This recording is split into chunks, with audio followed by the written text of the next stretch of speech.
ಮಾತು ಹೋಗದೇ ಇದ್ದರೆ ಯಾವ ರೀತಿ ಬಾಂಗ್ಲಾದೇಶದಲ್ಲಿ ಆಯಿತು ಅದೇ ರೀತಿ ಗವರ್ನರ್ ಆಫೀಸಿಗೆ ಗವರ್ನರ್ ಮನೆಗೆ ನುಗ್ಗತಕ್ಕಂಥ ಕೆಲಸ ನಾವು ಕಾಂಗ್ರೆಸ್ನ ಕಾರ್ಯಕರ್ತರು ಮಾಡಬೇಕಾಗ್ತದೆ.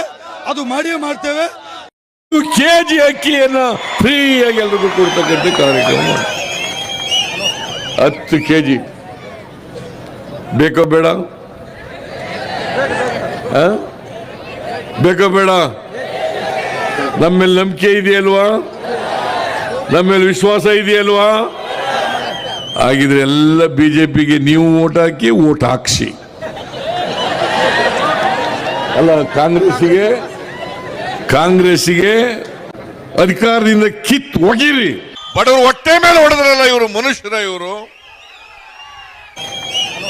10 ಕೆಜಿ ಬೇಕೋ ಬೇಡ? ಬೇಕೋ ಬೇಡ? ನಮ್ಮೇಲೆ ನಂಬಿಕೆ ಇದೆಯಲ್ವಾ? ನಮ್ಮೇಲೆ ವಿಶ್ವಾಸ ಇದೆಯಲ್ವಾ? ಹಾಗಿದ್ರೆ ಎಲ್ಲ ಬಿಜೆಪಿಗೆ ನೀವು ಓಟ್ ಹಾಕಿ, ಓಟ್ ಹಾಕ್ಸಿ. ಅಲ್ಲ, ಕಾಂಗ್ರೆಸ್ಸಿಗೆ ಅಧಿಕಾರದಿಂದ ಕಿತ್ ಒಗಿರಿ. ಬಡವರು ಹೊಟ್ಟೆ ಮೇಲೆ ಹೊಡೆದ್ರಲ್ಲ ಇವರು ಮನುಷ್ಯರ. ಇವರು 7 ಕೆಜಿ ಕೊಡೋದಲ್ಲ, 10 ಕೆಜಿ ಅಕ್ಕಿಯನ್ನ ಫ್ರೀ ಕೊಡ್ತಕ್ಕ. ಹೊಟ್ಟೆ ಮೇಲೆ ಹೊಡೆದ್ರಲ್ಲ ಇವರು ಮನುಷ್ಯರ. ಇವರು ಅದಕ್ಕೆ ನಾವು ತೀರ್ಮಾನ 200 ಯೂನಿಟ್ ಕರೆಂಟ್ ಅನ್ನ ಫ್ರೀ ಪ್ರತಿಯೊಬ್ಬರಿಗೆ.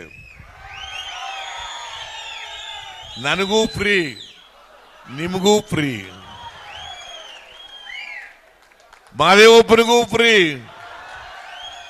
ಕಾಕಾ ಪಾಟೀಲ್ಗೂ ಫ್ರೀ 200 ಯೂನಿಟ್. ದಯಾನಂದ ನಿನಗೂ ಫ್ರೀ 2 ಯೂನಿಟ್.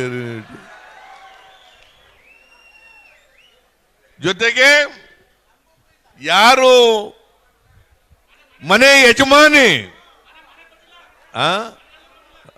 ಹೇಳ್ತೀನಿ, ಮನೆ ಯಜಮಾನಿ ಯಾರಿರ್ತಾರೆ, ಮನೆ ಯಜಮಾನಿಗೆ ತಿಂಗಳಿಗೆ 2,000 ರೂಪಾಯಿ.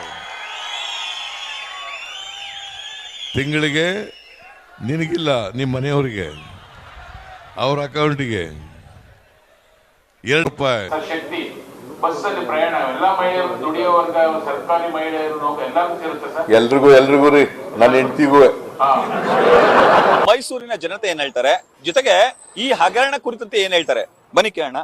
ಸರ್, ಮೈಸೂರಿನ ಮೂಡ ಹಗರಣ ಸರ್, ನ್ಯೂಸ್ ಫಸ್ಟ್ ಮೊದಲಿಗೆ ಬೆನ್ನತ್ತಿತ್ತು, ನಿಮ್ಮ ಪ್ರತಿಕ್ರಿಯೆ? ಭ್ರಷ್ಟಾಚಾರದ ಪಿತಾಮಹ ಅಂತಂದ್ರೆ ಇವತ್ತು ಕಾಂಗ್ರೆಸ್. ಮೈಸೂರು ನಗರಾಭಿವೃದ್ಧಿ ಪ್ರಾಧಿಕಾರದಲ್ಲಿ 4,000 ಕೋಟಿಗೂ ಹೆಚ್ಚು ಹಗರಣ ಮಾಡಿರ್ತಕ್ಕಂಥದ್ದು ಈಗ ಬೆಳಕು ಬಂದಿದೆ. ಈ ವಿಚಾರವಾಗಿ ಎಳೆಯಾಗಿ ತಮ್ಮ ವಿವರಗಳನ್ನ, ಅಲ್ಲಿ ನಡೆದಿರ್ತಕ್ಕಂಥ ಹಗರಣಗಳನ್ನ ಸಾರ್ವಜನಿಕರಿಗೆ ತೆರೆ ಮೇಲೆ ತೋರಿಸೋದ್ರ ಮುಖಾಂತರ ಈ ಹಗರಣದ ಮೂಲಕ್ಕೆ ಅದು ಕೈ ಹಾಕಿರ್ತಕ್ಕಂಥದ್ದನ್ನು ನಾವು ಗಮನಿಸಬಹುದಾಗಿದೆ. ನಮ್ಮ ಕೃಷ್ಣರಾಜ ಕ್ಷೇತ್ರದ ಶಾಸಕರಾದ ಸನ್ಮಾನ್ಯ ಶ್ರೀವಾತ್ಸ ಅವರು ಸಹ ಪತ್ರಿಕಾಗೋಷ್ಠಿಯನ್ನು ಮಾಡಿ ಮುಖ್ಯ ಕಾರ್ಯದರ್ಶಿಗಳಿಗೆ ಪತ್ರವನ್ನು ಬರೆದು ಇಲ್ಲಿ ಹಗರಣದ ಬಗ್ಗೆ ಸವಿವರವಾಗಿ ನೀಡಿದರು.